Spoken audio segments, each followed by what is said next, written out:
Meu nome é Ana Cláudia Ribeiro, tenho 35 anos e a minha história não é fácil de contar. Mas talvez, contando ela agora, eu possa ajudar você, ou alguma mulher que está vivendo exatamente o que eu vivi. Por fora, eu era a esposa perfeita de um obreiro respeitado. A irmã Ana Cláudia, recatada, submissa, sorridente. Mas por dentro, eu estava sendo destruída, em silêncio, porque falar do que eu vivia em casa era considerado rebeldia. E o pior de tudo, a liderança da igreja sabia e me mandou calar. Você já imaginou passar por isso?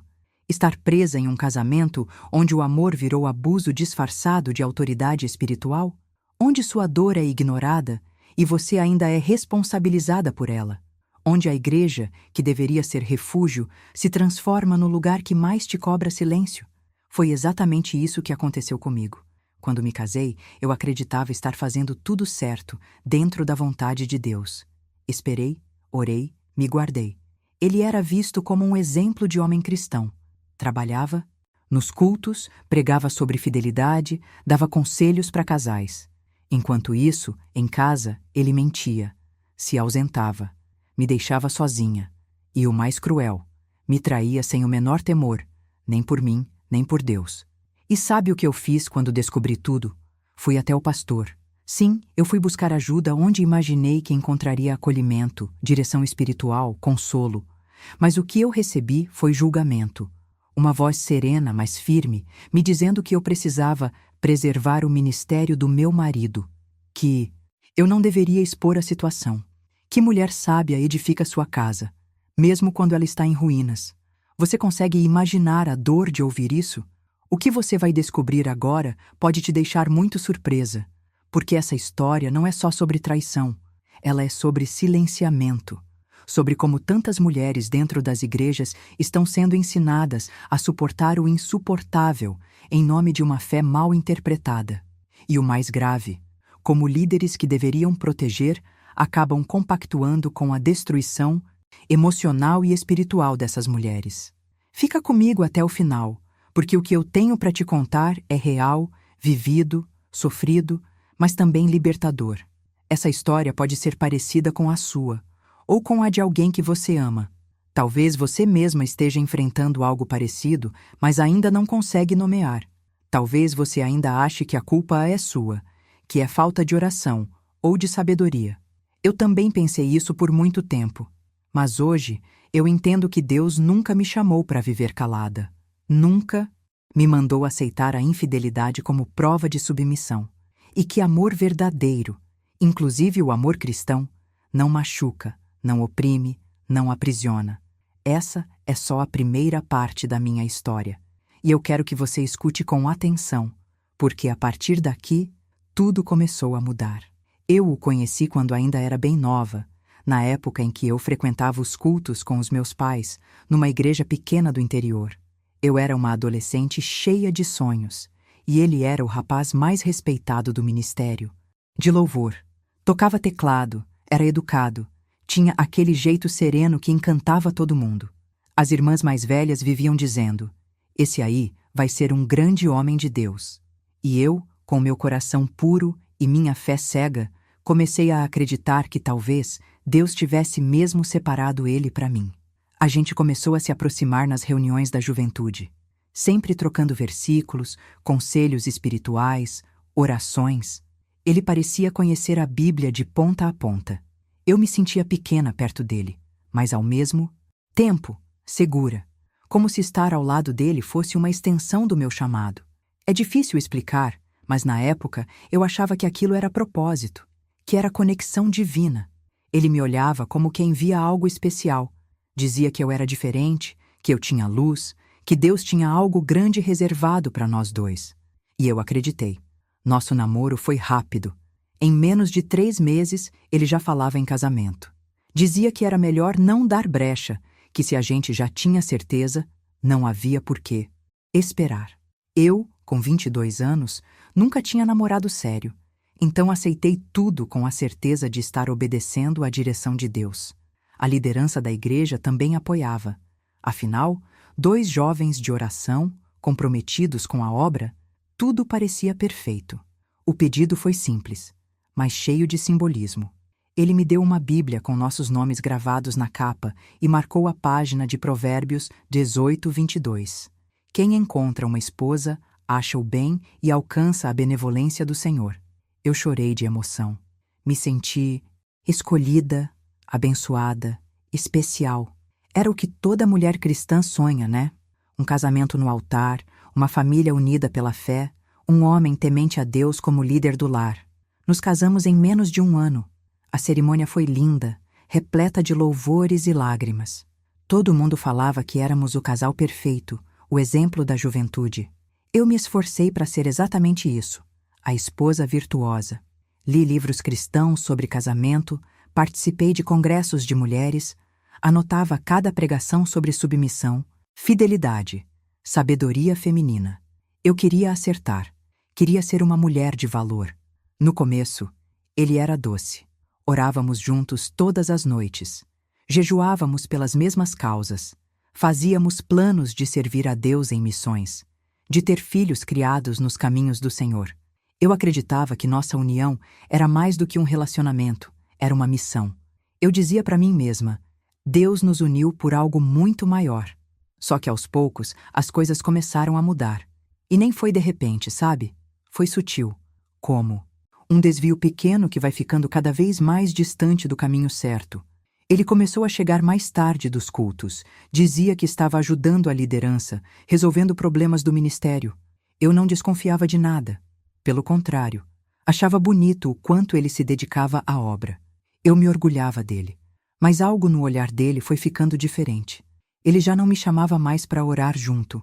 Dizia que preferia buscar a Deus sozinho, em silêncio. Eu aceitava, respeitava, até achava que era uma fase. Toda vez que eu tentava conversar sobre a gente, ele dizia que eu estava espiritualizando demais. Às vezes, até fazia piada, me chamava de paranoica, como se o problema estivesse sempre em mim. E eu, com aquela mentalidade de mulher cristã submissa, engolia o choro e dobrava o joelho. Era mais fácil orar do que questionar. Lembro de uma noite específica, quando ele chegou em casa já bem tarde. Eu estava de camisola, com a Bíblia aberta, esperando por ele. Quando perguntei se estava tudo, bem, ele apenas respondeu, sem me olhar nos olhos. Você precisa confiar em mim como confia em Deus.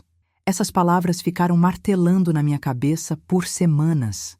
Pareciam carregadas de autoridade espiritual, mas ao mesmo tempo escondiam algo, como se houvesse uma verdade oculta ali, entre a frieza e o silêncio. Aos poucos, eu fui perdendo a leveza. Comecei a andar pisando em ovos. Qualquer tentativa minha de conversar virava sermão. Ele usava versículos como armas. Me dizia que a mulher, rixosa, era como um gotejar constante, que eu precisava ser mansa, ter espírito pacífico. E isso me calava, porque tudo o que eu não queria era ser vista como rebelde. Eu queria edificar a casa, não destruí-la. O mais confuso era que, aos olhos de todos, continuávamos sendo o casal ideal. Nos cultos, ele ainda me abraçava. Me chamava no altar para orar juntos. Dizia que eu era um presente de Deus. Era como viver num teatro, só que eu era a única que sabia que era atuação. Nos bastidores, o que havia era ausência, desprezo e um tipo de frieza que congelava até minha fé. Mesmo assim, eu ainda tentava justificar tudo. Dizia para mim mesma que era pressão do ministério, que ele estava cansado, que era um ataque espiritual. Eu orava para que Deus restaurasse nosso casamento. Fiquei noites inteiras em vigília, jejuando. Cheguei a escrever bilhetes com promessas bíblicas e esconder dentro do travesseiro dele. Eu achava que, se eu me mantivesse firme, se eu tivesse a mentalidade certa, Deus ia intervir.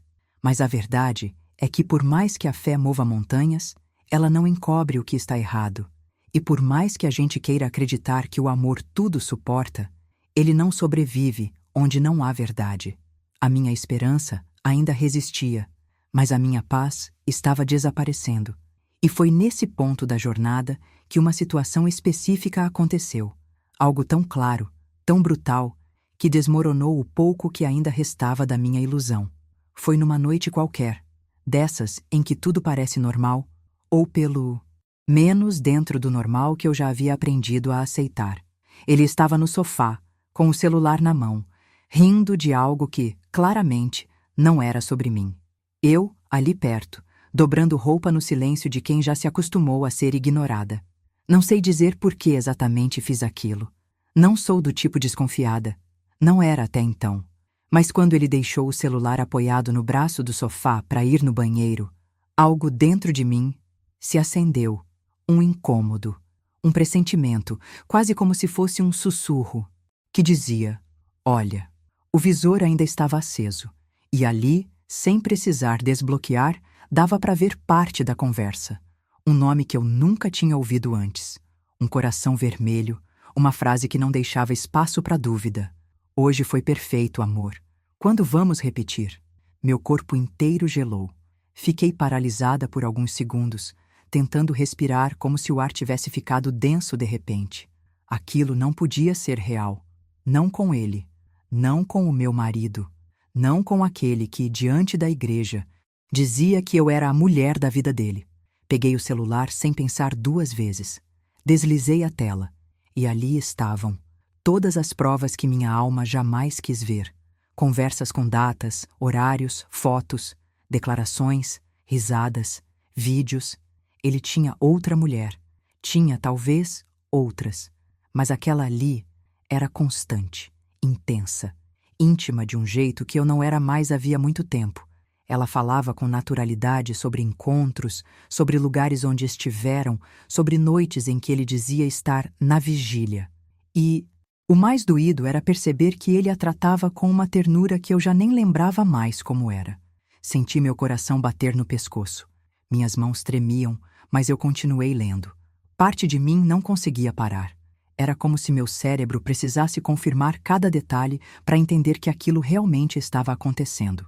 Não era um pesadelo, era a realidade nua, crua e cruel, que sempre esteve diante de mim, escondida nos bastidores de uma fé encenada. Ele voltou do banheiro e me viu com o celular na mão. Ficou paralisado na porta, olhando fixamente para mim, sem dizer uma palavra. Eu me levantei devagar, ainda com o aparelho em mãos, e perguntei com a voz baixa, quase falhando: "Isso aqui é verdade?" Ele demorou para responder, e quando falou, veio com aquele tom frio, quase indiferente, que eu já conhecia tão bem. "Você não devia ter mexido no que não é seu." Aquela frase foi um soco no estômago. Como se, além da traição, eu ainda fosse a culpada. Como se minha dor fosse um exagero, uma invasão, uma quebra de confiança. Fiquei ali, em pé, tentando organizar os pensamentos, mas eles vinham como um turbilhão.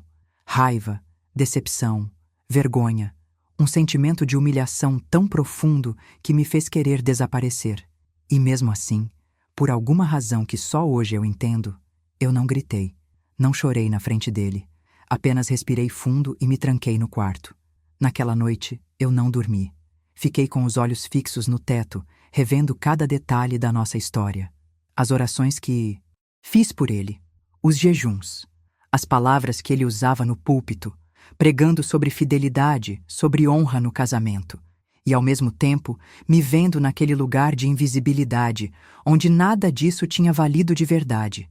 Era como se o amor tivesse sido uma encenação, um teatro bem ensaiado para a plateia certa. A verdade oculta da nossa relação finalmente tinha vindo à tona, e ela doía como uma queimadura por dentro. No dia seguinte, tentei manter a rotina. Preparei o café como sempre. Cuidei da casa. Mas por dentro, algo em mim já tinha se quebrado de vez. O mais confuso era que ele também agia como se nada tivesse acontecido. Saiu para trabalhar como de costume, sem pedir desculpas, sem tentar explicar. Era como se a traição fizesse parte de uma realidade paralela da qual eu não deveria participar. Como se, por ser a esposa, meu papel fosse simplesmente aceitar, fingir, sustentar o papel social que me foi dado. Esperei ele sair. E fui à igreja. Precisava falar com alguém. Precisava de conselhos, de direção, de um olhar que dissesse: "Você não está louca." Marquei uma conversa com o pastor, um homem que eu admirava, respeitava, que tinha batizado a gente e feito nosso casamento. Entrei na sala dele com o coração apertado, mas ainda com fé de que ali encontraria acolhimento. Sentei, respirei fundo e contei tudo, cada detalhe. Mostrei as mensagens, as fotos. Falei com lágrimas nos olhos, mas também com firmeza. Eu não queria destruir ninguém. Eu queria salvar o que ainda pudesse. Ser salvo, ou pelo menos salvar a mim mesma. O que eu ouvi dele foi algo que até hoje me custa digerir. Ele me olhou com uma calma que, naquela hora, me pareceu até cruel. Disse que já sabia de algumas coisas, que tinham chegado boatos até ele, mas que preferiu não acreditar, que homens de Deus também enfrentam tentações, e que o diabo está sempre tentando destruir os ministérios promissores. Eu fiquei muda. Tentei argumentar, mas ele me interrompeu com aquela fala que ficou marcada como cicatriz. Irmã Ana, cuidado para não dar lugar à carne. A mulher sábia edifica sua casa em silêncio. Silêncio. Essa foi a palavra que ficou ecoando na minha cabeça enquanto eu saía da igreja. Não dor, não traição, mas silêncio. Porque a partir daquele momento, ficou claro para mim que ninguém ia fazer nada, que não haveria correção, nem confrontação, nem justiça. Haveria apenas a manutenção da imagem, do homem de Deus intocável e da esposa que deve suportar tudo com oração. Foi nesse ponto da jornada que a culpa começou a mudar de lugar. Eu já não chorava só pela infidelidade dele, mas por perceber que eu mesma tinha permitido que esse sistema me engolisse. Eu fui educada para não questionar, para aguentar, para sempre acreditar que se havia algo errado era porque eu não estava orando o suficiente. E quando a verdade veio à tona, a minha primeira reação foi esconder, proteger o ministério, proteger a reputação dele, me proteger do julgamento da comunidade. Mas quanto mais o tempo passava, mais eu sentia o peso desse silêncio me adoecendo. Era um fardo invisível, mas constante. Uma dor que não se falava, mas que me acompanhava em cada culto, em cada oração, em cada vez que eu via ele subir no púlpito para pregar sobre a santidade do lar. O impacto disso foi me afastando de mim. Eu comecei a me perder, a me calar diante de mim mesma. E esse foi o verdadeiro abandono.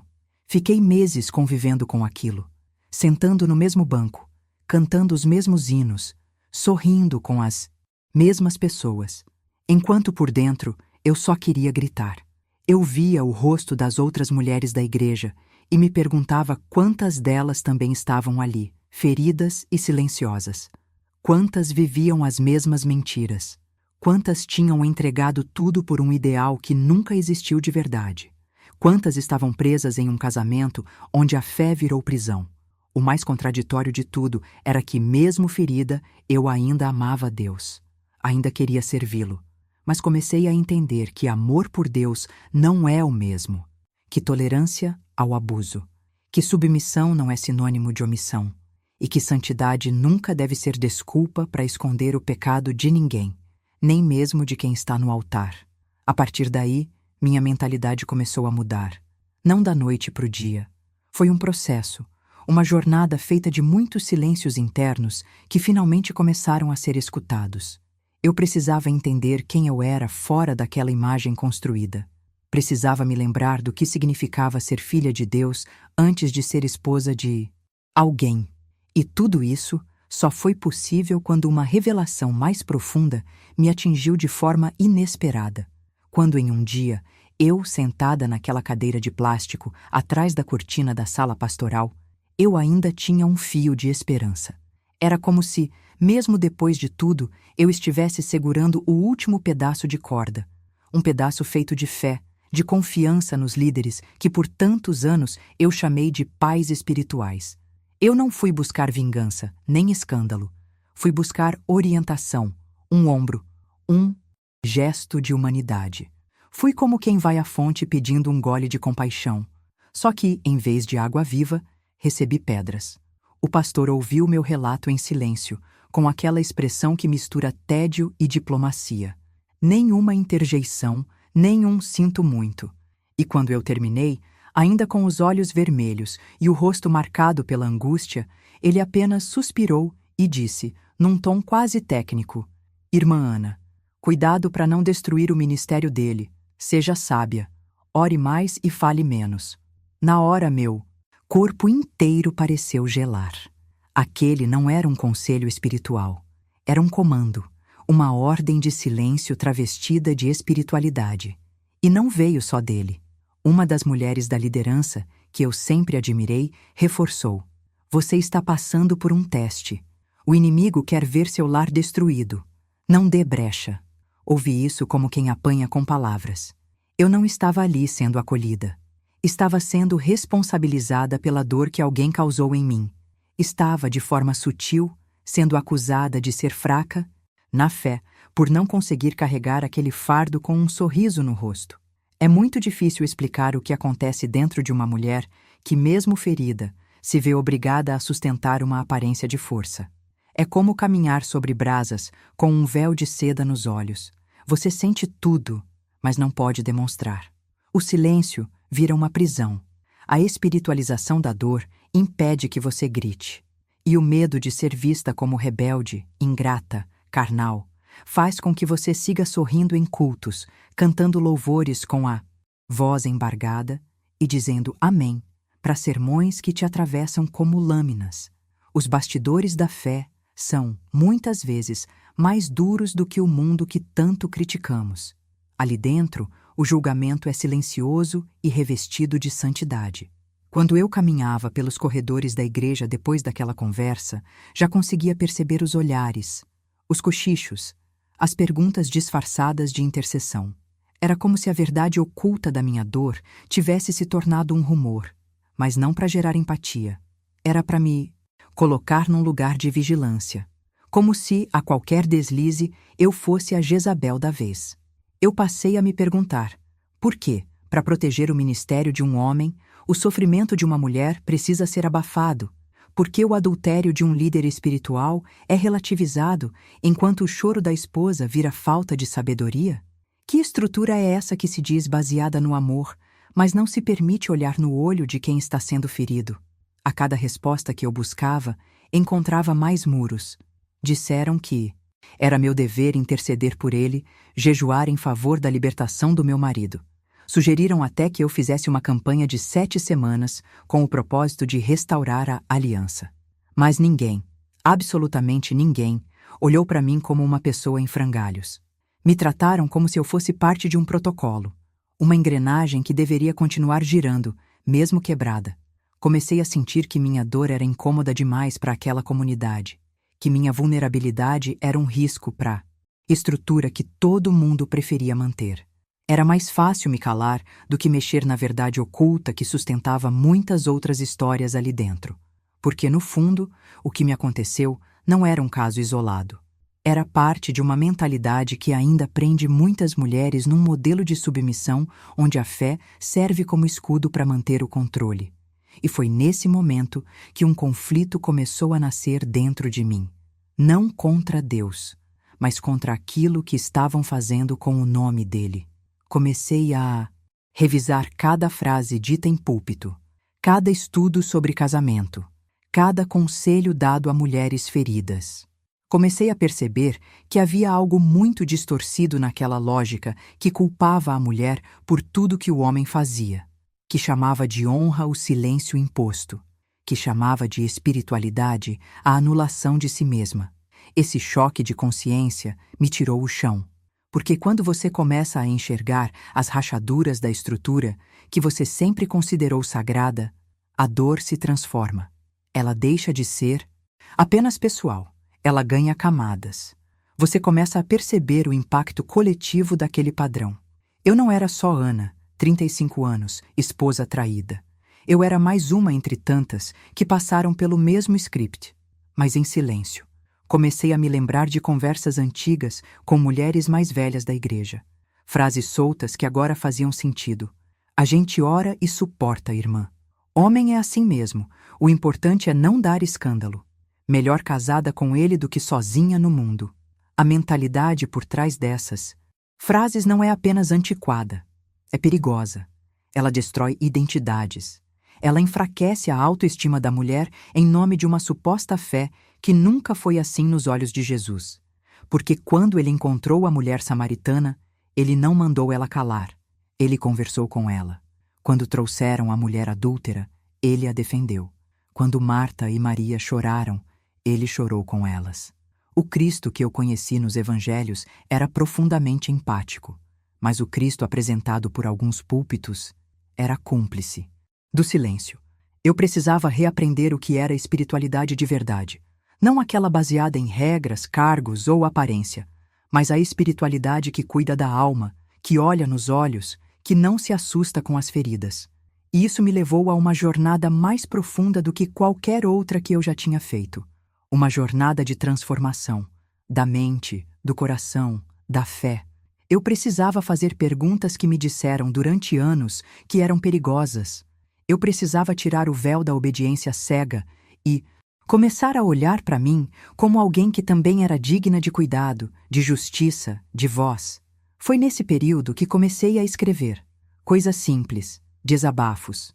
Comecei a registrar o que sentia, o que pensava, o que questionava.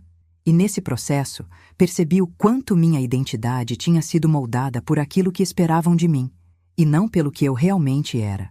Comecei a lembrar da Ana que sorria com os olhos, que cantava por prazer, que tinha sonhos próprios. Sonhos que não envolviam apenas ser a esposa de alguém, mas ser alguém inteira. E quanto mais eu escrevia, mais eu acessava camadas profundas que eu mesma tinha esquecido. Essas anotações viraram meu refúgio. E aos poucos fui entendendo que minha história, por mais dolorosa que fosse, não era um fardo inútil, era um testemunho. Não no sentido triunfalista de olha como eu venci, mas no sentido real de olha o que eu sobrevivi. E essa diferença é tudo, porque existe uma força silenciosa em quem permanece de pé depois de quase ser apagada. Existe autoridade na mulher que teve que reconstruir a si mesma, longe dos holofotes. Foi nesse ponto que a dor começou a se transformar. Ainda não tinha terminado. Ainda havia dias de muita dúvida, noites sem sono, decisões difíceis. Mas já não era a dor que me definia. Era a coragem de continuar, mesmo sem aplausos, mesmo sem bênção pastoral, mesmo sem garantias. Na igreja, eu era a mulher de fé, a esposa do obreiro, a que se vestia com recato, a que chegava cedo, a que ajudava, em tudo, a que orava pelas outras irmãs, aconselhava as mais novas, preparava chá de camomila para quem estava com crise de ansiedade. Eu era o exemplo, a que sustentava o discurso, e todo mundo acreditava. E como acreditavam? O olhar das pessoas para mim era quase de admiração. Ana é forte. Ana é sábia. Ana é uma mulher de Deus. E, de certa forma, eu realmente era. Mas não do jeito que achavam. Minha força não estava em manter o casamento de pé. Estava em sobreviver dentro dele. Minha sabedoria não era sobre edificar lar. Era sobre sobreviver aos escombros. Por fora, meu rosto dizia que estava tudo bem.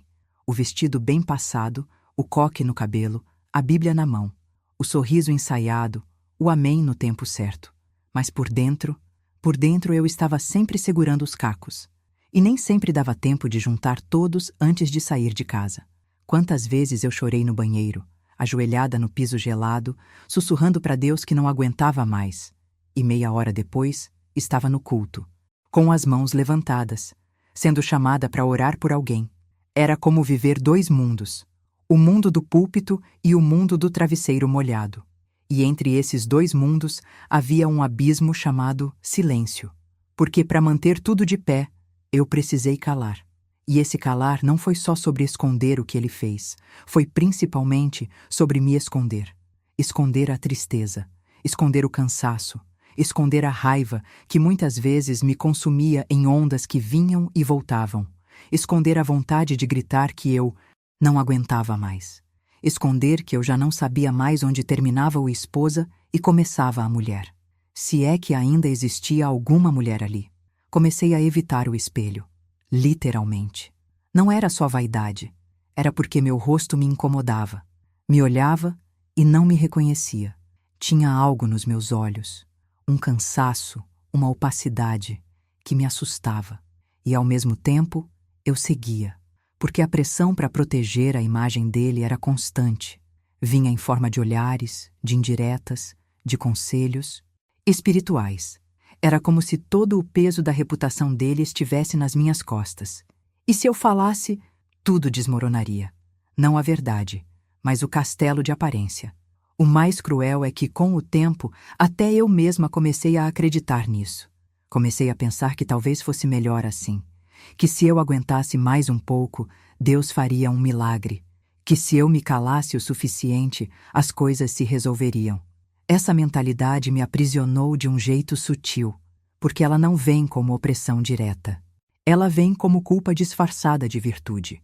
É aquela ideia de que a mulher piedosa é a que sofre em silêncio, a que ora sozinha, a que entende o tempo de Deus, a que cobre o erro do marido como Noé foi coberto pelos filhos. Só que ninguém lembra de mencionar que foi o pai que se embriagou. E eu fui me perdendo nesse papel. Às vezes, eu mesma me perguntava, e se for isso mesmo? E se meu propósito for apenas suportar? O pensamento vinha como veneno lento, desses que não matam na primeira dose, mas enfraquecem a cada repetição.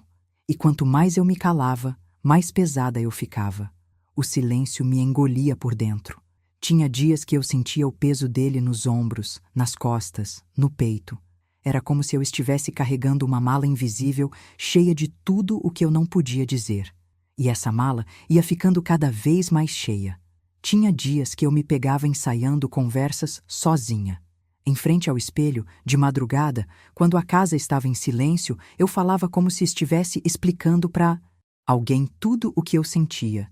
Mas na vida real, nunca conseguia dizer nada, porque o medo me paralisava. Medo de não acreditarem, medo de me culparem, medo de ouvirem o lado dele e escolherem ficar com a versão mais confortável. Medo de perder tudo.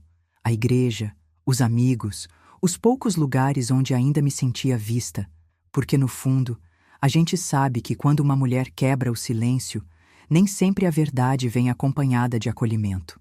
Às vezes, ela vem seguida de exclusão, e esse medo me fazia ficar, e fingir, e sorrir, e servir. Era como estar presa em um teatro, com o papel principal de uma peça que eu não escolhi, mas que, de alguma forma, fui convencida de que era a única capaz de interpretar. E isso ia drenando minha energia, minha essência, meu senso de valor. Eu via outras mulheres vivendo, de verdade, e me perguntava se um dia eu também voltaria a ser alguém além de a esposa do fulano. Eu queria voltar a sentir, voltar a sonhar, voltar a me olhar com leveza. Mas era difícil, porque quando a dor é constante, a gente aprende a sobreviver, não a viver. O mais paradoxal era que, no culto, eu era admirada. As pessoas vinham até mim pedindo conselhos. Me diziam que minha paz era inspiradora, que eu parecia tão serena. E eu sorria, porque era mais fácil continuar no personagem do que explicar que aquela paz era só exaustão, que aquela serenidade era o efeito colateral do esgotamento emocional. Eu tinha aprendido a fingir tão bem que até meu corpo começou a adoecer por dentro. Passei a ter crises de enxaqueca, problemas gástricos, insônia.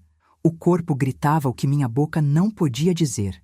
Era como se minha alma estivesse batendo na porta de dentro, implorando para ser ouvida. Eu lembro de uma noite específica. Tinha culto de oração. Eu fui. Estava no fundo da igreja, ajoelhada, enquanto ouvia meu marido no altar falando sobre integridade. Cada palavra dele era uma facada. E eu ali, com o rosto no banco, tentando não desabar. Aquela sensação de sufoco foi crescendo.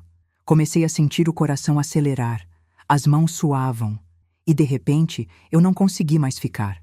Levantei, saí da igreja e fui direto para o carro. Lá dentro, chorei como há muito tempo não chorava. Um choro desesperado, como se meu corpo inteiro estivesse tentando colocar para fora todos os gritos que eu havia engolido. E naquele momento, algo mudou. Não foi um milagre. Não foi uma visão.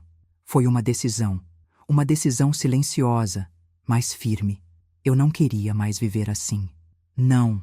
Sabia o que faria. Não tinha todas as respostas, mas sabia o que não queria mais. Não queria mais sorrir em público e chorar escondida. Não queria mais mentir para mim mesma. Não queria mais proteger a reputação de quem não teve nenhum cuidado com a minha alma. A partir dali, comecei a me permitir questionar tudo. Comecei a revisitar minhas crenças, minhas referências, os discursos que ouvi por tantos anos. Comecei a separar o que vinha de Deus do que vinha de uma cultura que aprisiona. Comecei a entender que o silêncio que me foi ensinado como virtude era, muitas vezes, o mesmo silêncio que mantinha o abuso funcionando. Comecei a ouvir outras histórias. Mulheres que também tinham sorrisos prontos e olhos tristes. Mulheres que estavam cansadas de fingir. Mulheres que, como eu, estavam se libertando. Uma palavra de cada vez.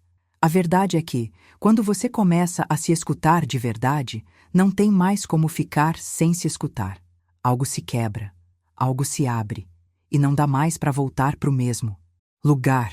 Você pode até tentar, mas o corpo não deixa.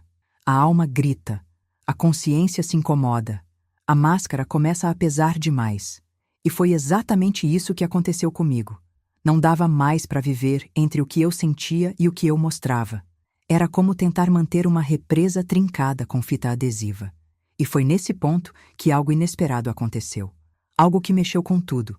Porque, de repente, não fui eu que precisei falar. Foi o próprio sistema que começou a ruir por dentro. Uma situação dentro da igreja, que parecia pequena, acabou revelando mais do que eu imaginava. Pessoas começaram a perceber coisas. Algumas vieram até mim em segredo, outras por intuição. Era como se a verdade, aquela que sempre tentaram manter enterrada, estivesse finalmente cavando o próprio caminho para emergir. E ali, no meio desse processo, algo foi tomando forma dentro de mim. Eu não queria mais viver. Foi aí que percebi. Ou eu falava, ou eu morria em silêncio. Foi numa manhã comum, dessas em que o corpo anda por inércia, mas a alma não responde. Acordei no horário como sempre. Fiz café, organizei a casa, peguei minha Bíblia, quase no automático. Mas algo dentro de mim estava diferente. Era como se o ar estivesse mais pesado, como se tudo ao meu redor estivesse mais opaco. Sentei no sofá, com a xícara na mão, e por um momento fiquei ali, encarando o nada. O silêncio me engoliu. Um silêncio que não era só ausência de som, mas ausência de sentido. E então, do nada, uma frase atravessou minha mente, como um relâmpago. Se você continuar aqui, você vai morrer. Não de um tiro, não de uma doença, mas vai morrer em vida. Vai definhar por dentro, vai se apagar aos poucos. Foi um pensamento seco, direto, quase cruel, mas, paradoxalmente, foi também libertador. Porque ele nomeou o que eu vinha sentindo havia muito tempo. Uma morte lenta que acontecia nos bastidores entre os sorrisos forçados e os glórias a Deus ensaiados. Uma morte que não tinha luto, mas deixava rastros, insônia, apatia, falta de apetite, ausência de esperança. E naquele instante, ainda sentada ali, com os pés descalços e o cabelo desalinhado, eu entendi que aquele era meu limite. Não era mais sobre ele. Não era mais sobre a traição, nem sobre os líderes, nem sobre a igreja. Era sobre mim, sobre tudo que eu estava perdendo de mim mesma, minha voz, meus sonhos, minha espontaneidade, meu riso alto, meus desejos, minha identidade. A dor tinha deixado de ser apenas emocional. Ela já habitava o meu corpo, minha postura, minha maneira de andar. Eu tinha deixado de me enxergar, de me tocar com gentileza, de me perceber com valor. E pela primeira vez, eu tive coragem de admitir. Eu estava morrendo dentro de uma narrativa que exigia que eu fingisse estar viva. Naquele mesmo dia, escrevi tudo o que sentia, sem filtro, sem piedade. Coloquei no papel cada palavra que nunca tive coragem de dizer em voz alta. Foi um grito mudo, mas um grito, ainda assim. E conforme as palavras se alinhavam no papel, algo dentro de mim se movimentava, como se eu estivesse tirando a mordaça do coração, como se aquele caderno fosse a minha única testemunha verdadeira. E pela primeira vez em muito tempo, eu chorei de um jeito diferente. Não era um choro de desespero, era um choro de alívio, como quem, depois de anos submersa, finalmente rompe a superfície e respira. A partir dali, nada mais foi como antes. A decisão não foi fácil, nem rápida. Não foi corajosa como nos filmes. Foi frágil, foi tremida, mas foi real. Eu sabia que, a partir daquele ponto, eu não podia mais fingir. Era hora de honrar a mulher que ainda vivia dentro de mim, mesmo que só com um fio de voz. Comecei a colocar pequenos limites, coisas mínimas, quase invisíveis para quem olhava de fora. Mas para mim, eram revoluções. Dizer não a um pedido, ficar em silêncio diante de uma provocação, sair mais cedo de um culto, deixar de responder uma mensagem. São gestos simples, mas quando você vem de anos de anulação, cada pequeno gesto é uma conquista gigantesca. E foi nesse espaço entre a ruptura e o renascimento que comecei a redescobrir forças que eu nem lembrava que tinha. Como se aos poucos, a mulher que fui um dia começasse a se reencontrar. Não de forma triunfante, mas com ternura. Fui redescobrindo o prazer de ouvir uma música só por gostar, de ler um livro que não tivesse lição de moral, de andar sozinha na rua e sentir o vento sem culpa, de dormir sem culpa, comer sem culpa, dizer hoje eu não consigo, sem carregar o peso, de ser menos espiritual por isso. A dor que quase me matou foi a mesma que me obrigou a me encontrar. E é difícil colocar isso em palavras sem parecer poesia barata, mas é verdade. Tem dores que, quando finalmente atingem o limite, deixam de nos destruir e começam a nos reconstruir de outro jeito. Elas não somem, mas mudam de função. Deixam de ser prisões e se tornam portais. Portais para outra versão de nós mesmas. Uma versão que não precisa mais da aprovação dos outros para existir, que não mede seu valor pelo quanto suporta calada, que não chama de fé o que na verdade é só medo disfarçado de obediência. A transição foi dolorosa, porque sair de uma mentalidade enraizada leva tempo. É como descascar uma parede velha e descobrir camadas e mais camadas de tinta. Cada uma tem sua cor, sua textura, sua história. E cada camada exige coragem para ser removida. Porque quanto mais você tira, mais perto chega da estrutura original, daquilo que é verdadeiramente seu. E foi isso que eu comecei a fazer, descascar. Tira a tinta da culpa, depois a da vergonha, a do medo, a da dependência emocional, a da fé adoecida, a da identidade construída em torno de outra pessoa. Nesse processo, muita coisa desabou. Gente que antes me aplaudia passou a me evitar. Pessoas que me chamavam de referência começaram a me olhar com desconfiança. Teve quem dissesse que eu estava fria espiritualmente. Outros insinuaram que eu estava dando brecha. Teve até quem usasse versículos para me ameaçar. E por mais doloroso que fosse, eu entendi. A minha cura ofendia quem se beneficiava da minha doença. O meu despertar confrontava quem só sabia viver dormindo. Mas eu não voltei atrás, porque no meio de tudo isso, algo novo começou a nascer. Um tipo de fé que eu nunca tinha experimentado. Uma fé que não dependia de plateia, de cargo, de reconhecimento. Uma fé silenciosa, íntima, honesta. Uma fé que me permitia ser vulnerável sem medo, que me aproximava de Deus sem precisar esconder minhas cicatrizes. Foi como se eu tivesse reencontrado o Criador, não no altar dourado da religião, mas no chão nu do quarto, entre lágrimas e palavras engasgadas. E nesse reencontro fui redescobrindo o valor da verdade.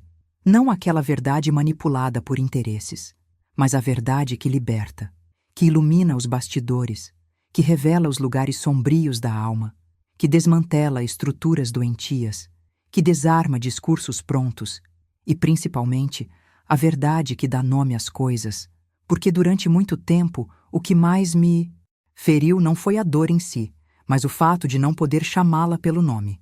Eu estava ferida, mas precisava dizer que era um propósito. Eu estava sendo traída, mas precisava chamar de provação. Eu estava sufocando, mas diziam que era só um tempo de deserto. Dar nome à dor foi o primeiro passo para desativar o poder que ela tinha sobre mim. E, nesse processo, outras mulheres começaram a surgir. Mulheres que também estavam no limite, que também estavam morrendo em silêncio.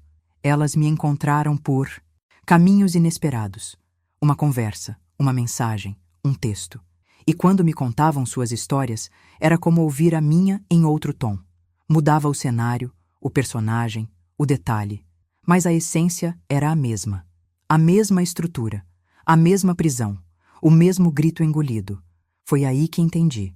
Minha ruptura não era só minha, era coletiva. Minha libertação tinha impacto, tinha consequência. Não era só sobre sair de um relacionamento. Era sobre romper com uma mentalidade. E esse rompimento tinha um efeito. Dominó. Cada mulher que quebrava o silêncio encorajava outra. E mais outra. E mais uma. Até que, em vez de ecos solitários, viramos uma rede. Um corpo. Uma força que, mesmo ferida, estava se reconstruindo com dignidade. E essa percepção mudou tudo. Porque deixou de ser só sobre mim. Passou a ser sobre nós. Sobre um movimento que crescia nos bastidores. Silencioso, mas firme. E foi nesse ponto que me chamaram de rebelde, de mulher sem sabedoria, de desobediente, de tropeço. Fui chamada de tudo, menos de corajosa. E ainda assim, foi exatamente isso que eu fui. Porque em um mundo que exige que a mulher cale, se submeta e sorria, escolher a própria dignidade é um ato de coragem quase subversivo. Ninguém está preparado para uma mulher que escolhe se escutar depois de anos sendo silenciada. Ninguém espera que ela vire a chave e diga, basta. Mas eu disse, com medo, sim. Com incerteza, sim. Mas disse. E foi nesse momento que tudo começou a mudar. Eu sabia o que vinha pela frente. Sabia dos julgamentos, dos olhares enviesados no corredor da igreja, das conversas sussurradas que se calavam quando eu passava. Sabia que, aos olhos da maioria, eu deixava de ser exemplo para me tornar escândalo. Era o preço de não me encaixar mais na narrativa deles. Porque é assim, quando você para de alimentar um sistema, o sistema tenta te engolir de volta. Ele não suporta a quebra da engrenagem. E por muitos anos, eu fui essa engrenagem silenciosa, funcional, previsível. Até que parei de rodar. Parei de funcionar conforme o script. E o desconforto foi imediato. Começou dentro de casa. A reação dele foi exatamente o que eu temia. Manipulação disfarçada de arrependimento. Choros ensaiados, versículos usados como algemas. Você quer destruir tudo? Ele dizia. Vai jogar no lixo o que Deus construiu? Como se aquilo que Deus constrói viesse à base de controle e dor. Como se a destruição já não estivesse acontecendo há anos, silenciosa, diária, invisível para os outros, mas profundamente real para mim. Ele não se importava com o casamento. Se importava com a aparência do casamento. E essa foi uma das verdades ocultas que mais doeu encarar. Eu amava um homem que amava mais a própria reputação do que a minha saúde emocional. Depois veio a parte institucional. A liderança, os irmãos, as referências espirituais. A maioria não perguntou o que eu sentia. Não quis saber o que havia por trás da minha decisão. Já chegaram com rótulos prontos, diagnósticos apressados, conselhos decorados. Você está se desviando. Isso é rebeldia. A mulher sábia edifica a casa. Diziam tudo isso com uma voz mansa, mas com olhos frios. E eu, que durante anos fui tida como referência, virei problema, virei má influência. Começaram a me evitar nos grupos, a me excluir das escalas. Uma espécie de cancelamento velado. Não havia pronunciamento oficial, mas a mensagem estava clara. Eu já não servia mais. E mesmo assim, eu não voltei atrás. Porque pela primeira vez em muitos anos, eu estava em paz comigo. Uma paz diferente daquela que eu forjava com frases prontas. Era uma paz interna, silenciosa, firme. A paz de quem finalmente se ouve. De quem troca o medo pela presença. De quem começa a se ver como pessoa antes de se ver como papel. E foi essa paz que me sustentou nos dias em que a solidão parecia me abraçar mais forte do que qualquer palavra de consolo. Porque sim, há solidão no início da liberdade, mas é uma solidão fértil, uma solidão que constrói, que dá espaço para reconstrução. Como o campo depois do incêndio, parece devastado, mas já tem sementes brotando sob a terra. A decisão de sair foi feita em silêncio. Não teve anúncio, nem carta aberta. Eu simplesmente não voltei, nem para casa, nem para a igreja. Levei o necessário: alguns livros, um caderno, minhas roupas, e a decisão firme de não aceitar mais viver em um espaço onde minha dor era descartável. Saí sem alarde, mas cada passo parecia um trovão dentro de mim. Não era fuga, era renascimento, era abrir mão de ser a esposa de fulano para voltar a ser Ana. Simplesmente Ana.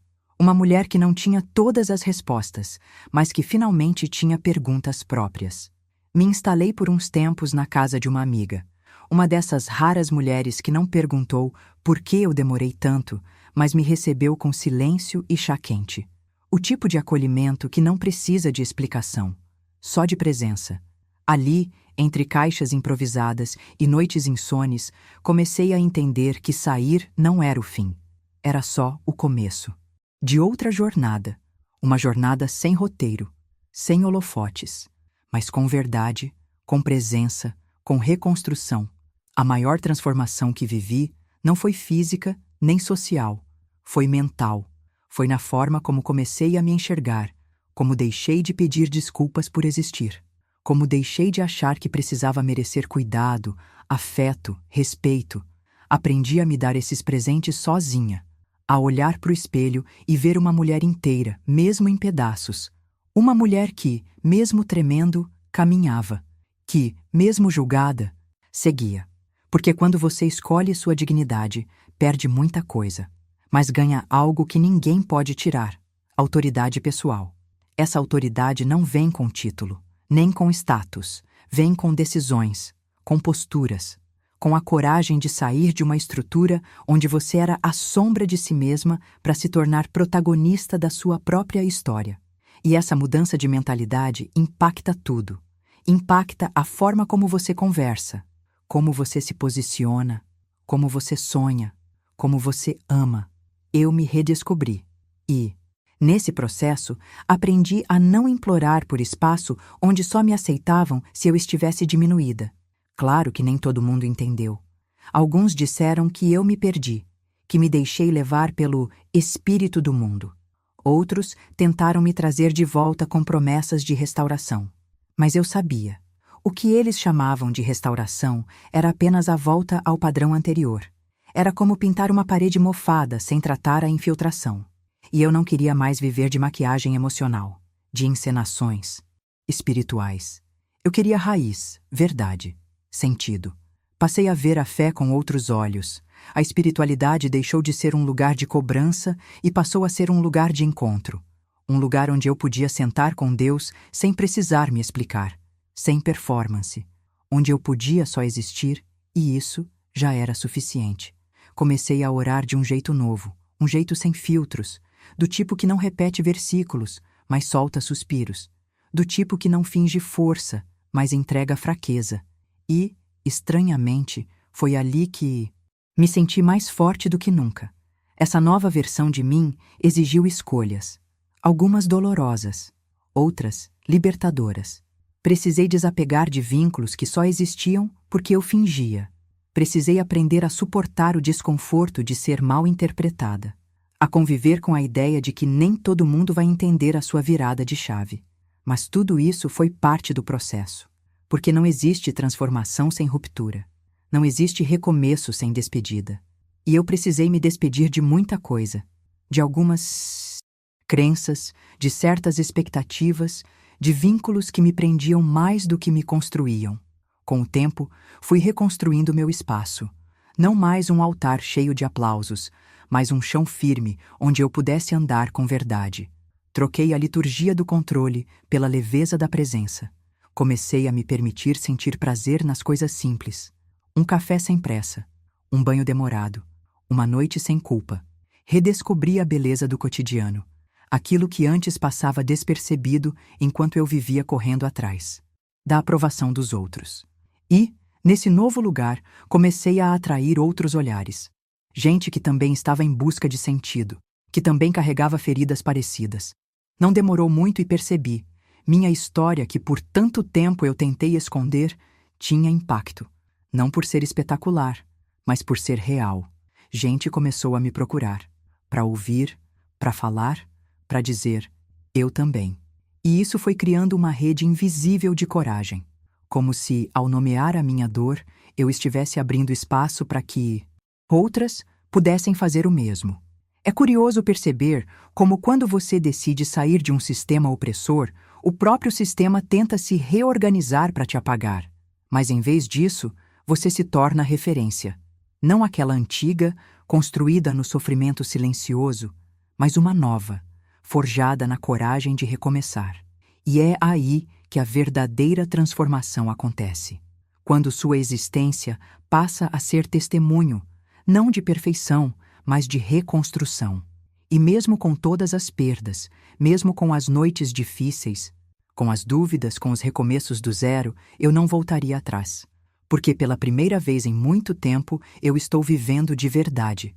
E ainda que nem todos acreditem, ainda que muitos prefiram a versão que cabia no molde, eu sei o que encontrei: a mim mesma. E isso ninguém mais pode tirar. Mas a caminhada não parou ali, porque escolher a liberdade é só a primeira ruptura. Depois dela, vem outras camadas, outras portas. Deus nunca me abandonou. Não foi Ele quem me silenciou. Foi o sistema. Hoje eu falo por mim, e por tantas que ainda estão caladas. É curioso como a reconstrução não começa de fora para dentro, mas exatamente o contrário. É de dentro que tudo muda. Não teve um dia oficial em que eu acordei forte, plena e pronta para virar a página. Teve sim uma sequência de manhãs tímidas. Teve silêncio. Teve dias em que a única coisa que eu conseguia fazer era respirar fundo. Mas ainda assim, cada respiração era um passo. Era um recomeço. Era a vida pulsando de novo. Mesmo que fraca, mesmo que tremendo, eu precisei revisitar minha fé. Não aquela construída nos palcos, mas a fé que resiste quando tudo desmorona. A fé que se sustenta sem plateia, sem roteiro, sem frases de efeito. A fé que olha para o alto não para fugir, mas para entender. E foi nesse redescobrir que percebi algo quase revolucionário. Deus não se ofende com minha dor. Ele não vira o rosto quando eu digo, não tô bem. Foi o sistema que me ensinou a fingir estabilidade para ser aceita. Foi o sistema que me fez acreditar que, se eu questionasse, era falta de fé. Mas Deus permaneceu. Nos bastidores, nos dias de colapso, nas orações sem palavras. Hoje eu sirvo a Ele com liberdade e verdade. E isso muda tudo. Porque agora eu não vivo mais presa à performance espiritual.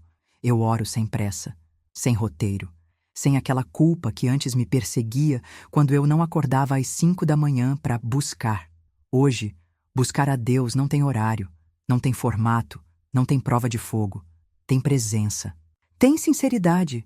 Tem um tipo de reverência que nasce da intimidade e não da obrigação. E sabe o que é mais surpreendente? A paz que isso traz.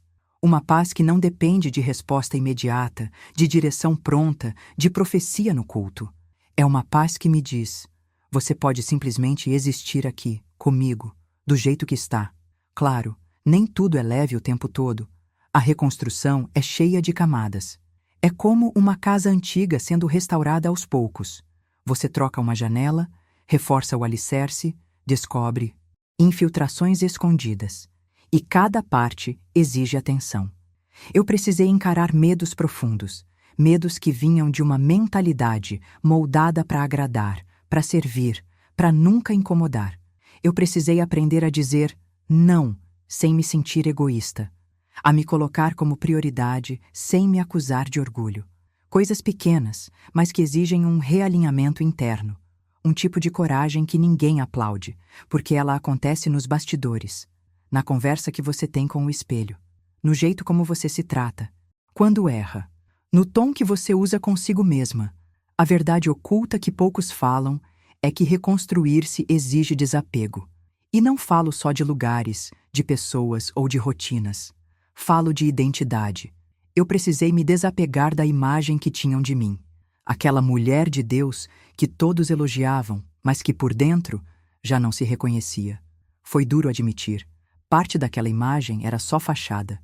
Era funcional, útil, bem aceita, mas não era minha verdade. E abrir mão dessa versão foi um luto silencioso. Porque quando você começa a se despir das máscaras, percebe que parte do amor que recebia era por elas, não por você. Mas é nesse processo que nasce a liberdade. Quando o amor que te resta é o que permanece mesmo depois da desconstrução. Esse é o amor verdadeiro. O resto era aplauso de plateia. Hoje eu caminho mais devagar, mas caminho com mais firmeza. Eu aprendi a escutar minha intuição, aquela voz interna que por anos eu silenciei em nome da obediência. A voz que dizia, tem algo errado aqui, mas que eu ignorava com um, vai passar, é só uma fase. Aquela voz era Deus também, e eu demorei anos para entender isso. Que nem sempre ele fala pelos outros. Às vezes, ele fala direto ao nosso espírito. Sussurra no meio do caos, no meio da confusão, no meio da nossa bagunça emocional. E é exatamente ali que ele se revela mais pai, mais amigo, mais presente. Minha jornada de transformação teve muitas quedas. Eu tropecei em expectativas antigas, em relacionamentos mal resolvidos, em cobranças internas que ainda me visitam de vez em quando. Mas ao invés de me punir, eu aprendi a me acolher. Essa talvez tenha sido a maior mudança de mentalidade. Entender que eu não preciso mais me curar para ser amada. Eu posso estar em processo e ainda assim merecer respeito, cuidado, espaço. E essa consciência muda tudo. Ela afasta o desespero. Ela abre caminho para a reconstrução emocional. Porque a gente só consegue se reconstruir quando para de se violentar por dentro.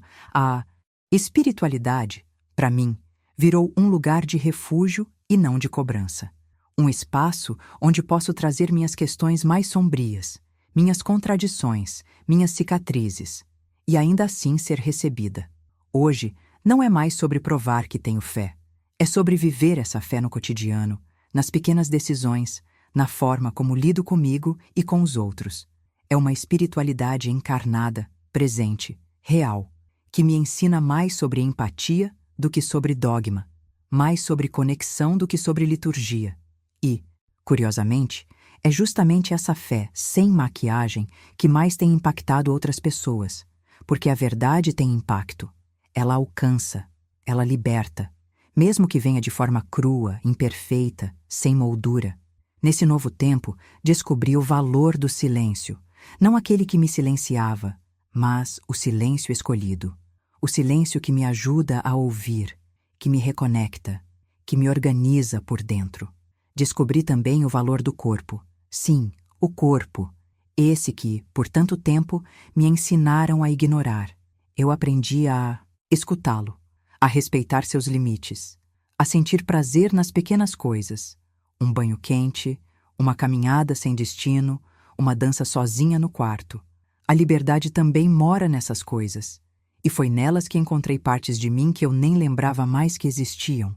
Eu não tenho todas as respostas. Mas hoje eu tenho presença, tenho clareza, tenho a segurança de quem sabe que não precisa mais se provar para pertencer. Eu pertenço a mim. E é desse lugar que nascem minhas decisões agora.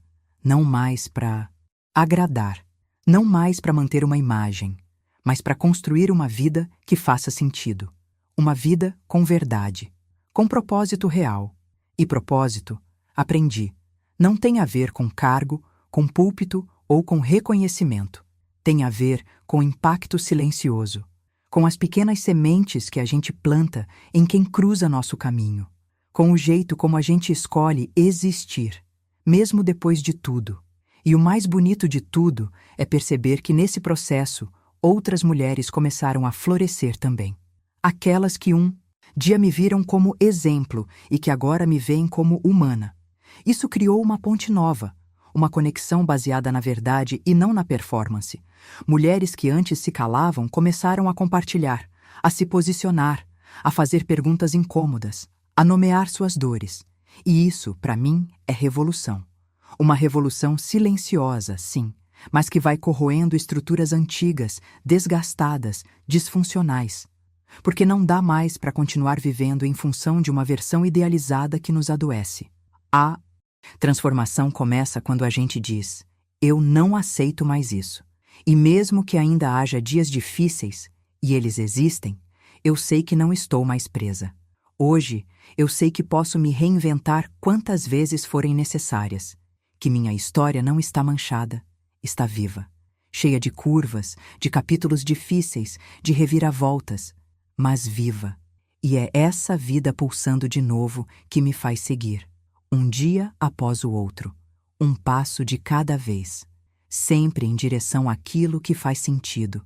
E foi nesse caminho, entre cacos e reconstrução, que algo novo começou a se formar em mim, algo que vai além da superação, além da cura, além do recomeço.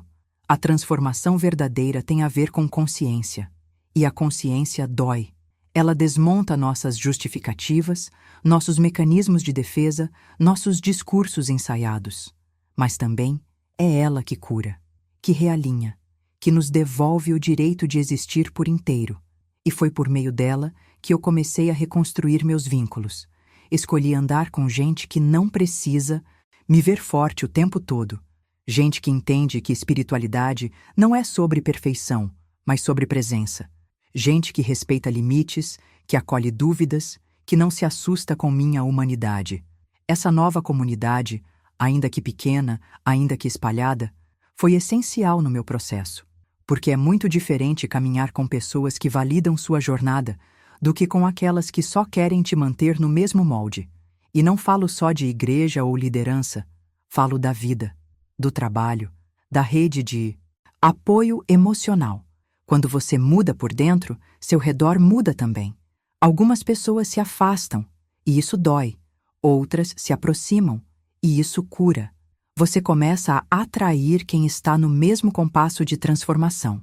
E pouco a pouco, a solidão vai dando lugar à comunhão real. Não a comunhão de eventos e reuniões, mas aquela que nasce do olhar sincero, da escuta sem julgamento, do abraço que diz: você não precisa fingir aqui. Foi nesse lugar de verdade que eu reencontrei minha fé. Uma fé que não exige máscaras, que me permite desacreditar em certos momentos e ainda assim continuar amada, que não me exclui quando questiono, mas me acolhe com ainda mais profundidade. Hoje, minha espiritualidade não cabe mais em fórmulas. Ela respira, ela cresce, ela se move conforme o tempo, conforme o que vivo, conforme o que descubro. E, estranhamente, ela nunca foi tão firme. Entender isso me libertou de muitas armadilhas emocionais, especialmente daquela ideia de que a mulher cristã precisa aguentar tudo para provar que tem fé. Isso não é fé, isso é violência espiritual. E quando você começa a nomear essas estruturas, mesmo que só dentro de você, a libertação começa. Porque onde há verdade, há poder. E onde há poder interior, não há mais espaço para submissões forçadas. A jornada de reconstrução não é linear, tem recaídas. Tem dias em que você quase volta para o velho ciclo, porque o conhecido, por mais tóxico que seja, ainda parece mais seguro do que o desconhecido. Mas aí você se lembra: eu já estive ali, eu já conheço aquele lugar, já sei onde aquela estrada termina. E mesmo sem saber exatamente para onde essa nova rota vai te levar, você continua. Porque no fundo, há uma certeza silenciosa. Tudo que está nascendo agora vem da verdade. E aquilo que nasce da verdade tem raízes mais profundas, mais resistentes, mais vivas. O impacto disso vai além da sua própria vida. Sem perceber, você começa a ser referência para outras que ainda estão no processo. Começa a abrir caminho com sua coragem, a mostrar que é possível ser de Deus sem se apagar, que dá para ser espiritual sem ser submissa a abusos, que existe espaço entre o silêncio forçado e a gritaria rebelde. Esse espaço se chama presença consciente. É quando você não precisa mais se debater para ser ouvida, porque sua própria postura já comunica: eu não sou mais aquela que engole tudo calada. E é aí que o círculo começa a se romper. Não por escândalo, mas por transformação silenciosa. Aquela que ninguém entende de primeira, mas que carrega um tipo de autoridade que não se compra Não se nomeia com cargo, não se conquista com esforço, só se revela com coerência. Porque, no fim, a maior prova da mudança não está nos discursos que a gente faz, mas na maneira como a gente vive, como a gente reage, como a gente escolhe de novo, mesmo quando seria mais fácil voltar. E foi nessa sequência de escolhas que minha história ganhou uma nova narrativa, uma que eu escrevo com consciência, com presença, com liberdade. Uma narrativa onde não preciso mais ser mártir para ser considerada mulher de fé, onde minha fragilidade não me desqualifica, mas me humaniza, onde minha trajetória, com todas as falhas e recomeços, é exatamente o que me torna capaz de impactar outras vidas. É por isso que, se você conhece alguma mulher que vive calada, presa em um relacionamento abusivo dentro da igreja, envia esse vídeo para ela. Às vezes, tudo o que ela precisa é de uma fagulha, de uma palavra, de uma história que a lembre que ela não está louca, que ela não está sozinha, que existe vida do lado de fora desse ciclo. E comenta aqui embaixo. Você já se sentiu silenciada na sua fé? Já viveu essa tensão entre servir a Deus e sobreviver emocionalmente? Porque talvez, nesse simples comentário, você libere outra mulher para se ver também, para entender que a voz dela não é um erro, é parte da cura.